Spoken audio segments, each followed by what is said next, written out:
அன்பே டயானா, பாரி இளவழகன், ரம்யா ரங்கநாதன், பரிதாபங்கள் கோபி, சேத்தன், ரோஜா இவங்க நடிச்சு இப்போ ரீசெண்டா தியேட்டர் ரிலீஸ் ஆன ஒரு லவ் பிளஸ் காமெடி டிராமா தான் இந்த அன்பே டயானா.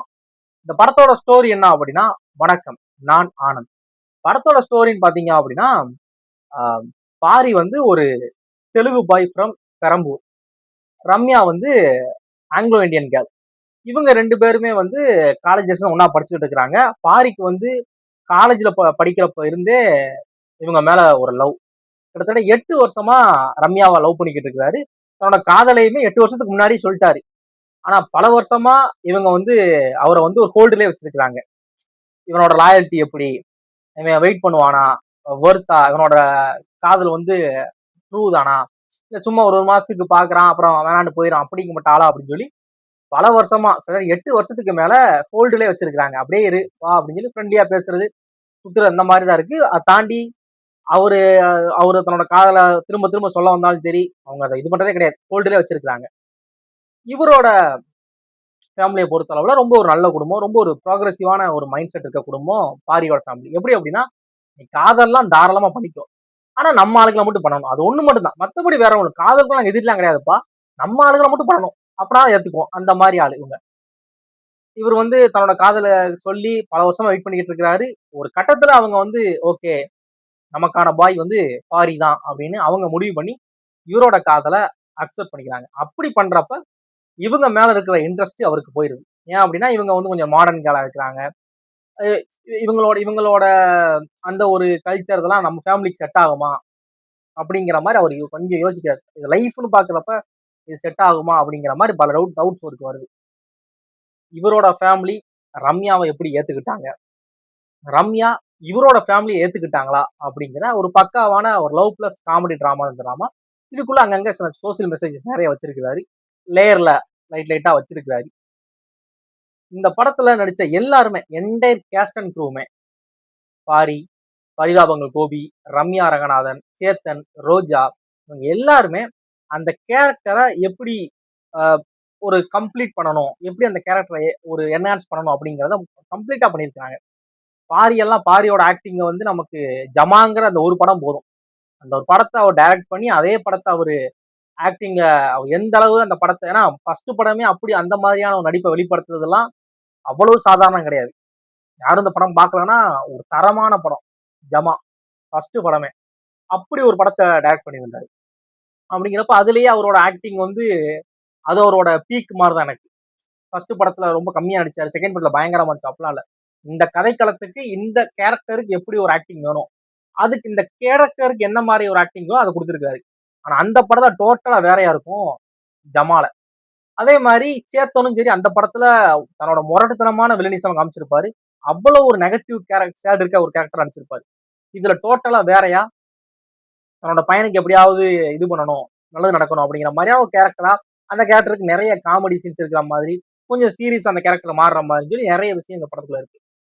இவரோட ஃபேமிலி அந்த டிசைன் பண்ண விதமே, அம்மா அப்பா அக்கா தங்கச்சி தம்பின்னு சொல்லி அந்த கேரக்டரை டிசைன் பண்ண விதமே, அந்த ஃபேமிலியே பார்க்க ஒரு காமெடியா, ஒரு நல்ல ஒரு மெசேஜா இருக்கும், நல்ல ஒரு இதா இருக்கும். இதுக்கு அப்படியே ரம்யா ரங்கநாதன். ரம்யா அவங்கள வந்து ஃபர்ஸ்ட் டைமா பெருசா எல்லாத்துக்கும் தெரிஞ்சது வந்து நீட் படம் தான் நினைக்கிறேன். நிலவுக்கு என்மேல் என்னடி கோவம் அந்த படத்துல தான் நினைக்கிறேன். அதுல கூட ரொம்ப கம்மியா தான் அவங்களுக்கு ஸ்பேஸ் இருக்கும். இந்த படத்துல அந்த கேரக்டரை நல்லா நீங்க ஞாபகம் வைப்பீங்க. நீங்க படம் முடிச்சுட்டு ரைட்டா யோசிச்சு பாக்குறீங்க அப்படின்னா, ஹீரோ, ஹீரோயின், பரிதாபங்கள் கோபி, சேத்தன், ரோஜா மேம் இப்படின்னு சொல்லி எல்லா இந்த முக்கியமான கேரக்டர் நடிச்சாங்களா இவங்க எல்லாருமே ஞாபகம் இருக்கும். அவ்வளவு ஃபன் படத்துல இருக்கு. இந்த படத்துக்கு நீங்க போய் பாக்குறீங்க அப்படின்னா, அந்த ஒரு 2.5 மணி நேரம் இல்ல 2.25 மணி நேரம் நீங்க டோட்டலா எல்லாத்தையும் மறந்து ஒரு ஸ்ட்ரெஸ் பஸ்டர் மாதிரி இந்த படத்தை பார்த்து பயங்கரமா என்ஜாய் பண்ணி சிரிச்சு என்ஜாய் பண்ணுவீங்க. அப்படிப்பட்ட ஒரு படம் தான் இந்த படம். நிறைய காமெடி நல்லா ஒர்க் ஆயிருக்கு, நல்லா சிரிப்பு வருது, பயங்கரமா கனெக்ட் ஆகும், நிறைய காமெடி இருக்கு படத்துல. அது மாதிரி படத்துல நிறைய சஸ்பென்ஸ் ஆகும், ட்விஸ்ட் அண்ட் டான்ஸ் அப்படிங்கிறது. அது மாதிரி இன்டர்வல் பிளாக், ஒரு இன்டர்வல் ஒரு கிளைமேக்ஸ் அப்படின்னா அது ஒரு ஹை மூமெண்ட். ஒரு படத்துக்குள்ள அது ஒரு ஹை மூமெண்ட்ல அந்த ஹை மூமெண்ட்டை எப்படி ஆடியன்ஸை வந்து ஒரு எதிர்பார்ப்போட இருக்க வைக்கலாம் அப்படிங்கிற மாதிரி. ஏன்னா இன்டர்வலுக்கு அப்புறம் 10 நிமிஷம் பிரேக் அப்படிங்கிறப்ப அந்த பிரேக் வரைக்கும் அவங்க என்ன நடக்கும் அப்படிங்கிற மாதிரி யோசிச்சு வைப்பாங்க. அது மாதிரி ஒரு நல்ல ஒரு ஹையா ஒரு பயங்கர பிளாஸ்டான ஒரு காமெடி இருக்கிற ஒரு இன்டர்வல் பிளாக் இருந்துச்சு. கிளைமேக்ஸுமே வேற லெவல்ல ஒரு சர்ப்ரைஸ் இருந்துச்சு. அது மாதிரி படத்துல யாரையுமே சும்மா பேருக்கு யூஸ் பண்ணல.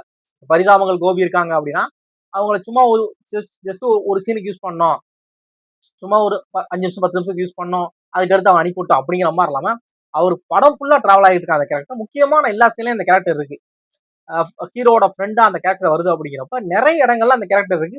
அதுக்குன்னு தனியா ஒரு ட்ராக், அதுக்குன்னு ஒரு ஜோடி, அதுக்குன்னு ஒரு லவ் அப்படின்னு சொல்லி அதுக்குன்னு ஏதாவது இருக்கு. சும்மா ஒரு ஹீரோட ஃப்ரெண்டு அப்படிங்கிறப்ப ஒரு உப்பு ஜப்பானி மாதிரி அந்த கேரக்டரை யூஸ் பண்ணாம நல்லா யூஸ் பண்ணிருக்காங்க அந்த கேரக்டரை. படத்துல வரக்கூடிய சாங்ஸ் மட்டும் பெருசா கனெக்ட் ஆகல. மாண்டேஜ் சாங் மாதிரி சில சாங்ஸ் வருது. அது மட்டும் பெருசா எங்கேயுமே ஆஹ், ஒரு சொல்ல அது மட்டும் கொஞ்சம் ஒரு ஒரு இதாவே இல்ல. ஒரு நல்லா இருக்கு அப்படிங்கிற மாதிரி அது பெருசா எந்த இடத்துலயுமே கனெக்ட் ஆகல. மற்றபடி படத்தோட காமெடி நிறைய இடங்கள்ல சூப்பரா இருந்துச்சு. நிறைய சீரியஸான விஷயங்கள், ரொம்ப பயங்கர சீரியஸான எல்லாத்துக்குமே கோவம் வர்ற மாதிரியான விஷயத்துக்கு அப்புறம் சடனா அந்த மூட் அப்படியே சேஞ்ச் பண்ணி காமெடி கொண்டு போனது எல்லாமே ரொம்ப சூப்பரா இருந்துச்சு. ஜமா மாதிரியான ஒரு படத்தை எடுத்த ஒரு டைரக்டர், ஒரு அந்த படத்துல நடிச்ச ஒரு ஆக்டர் கம்ப்ளீட்டா வேற ஒரு ஜோன்ல ஒரு படத்தை டைரக்ட் பண்ணிருக்காரு, அதே படத்தை நடிச்சிருக்காரு அப்படின்னா சான்ஸே கிடையாது. இயாளு ஒரு பிறவி நடிகனாக்கும் அப்படிங்கிற மாதிரி தான் சூப்பரா பண்ணியிருந்தார். ஒரு பாரி படத்துல நிறைய விஷயங்கள் ரொம்ப சூப்பரா இருக்கும். படத்துல சின்னதா ஒரு மெசேஜ், ஜாதி ஜாதி ஜாதியை கட்டி அழுகிறது, அந்த மாதிரியான மெசேஜ் ஆகட்டும்.